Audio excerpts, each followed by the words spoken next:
মীর মোহাম্মদ সাইফ আলী। আমি ইন্সপেক্টর বা পরিদর্শক মেট্রোলজি দিনাজপুর বিএসটি অফিসে আছে আর কি কর্মরত।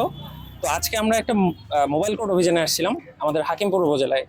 আমরা বিরামপুরেও আজকে অভিযান পরিচালনা করেছি।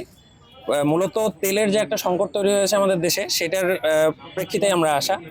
তো আমাদের অভিযোগ ছিল খোলা তেল বিক্রি করা হচ্ছে এবং কোনো প্রকার লাইসেন্স এবং কোনো প্রকার অবজারভেশন ব্যতীত তারা যে ওজন যন্ত্রগুলো ব্যবহার করছে, যেটা 5 লিটার বা 10 লিটার তারা দাবি করে ভোক্তাকে দিয়ে দিচ্ছে, সেটা অ্যাকচুয়ালি কিনা সেটা তাদের জানা নেই। আমরা সেটার প্রেক্ষিতেই আসা। এসে আমরা হাকিমপুরে দুটো জায়গায় ঢুকলাম, একটা এই প্রতিষ্ঠানে আর একটা হচ্ছে মেসার্স ফজলুর রহমান যেটা।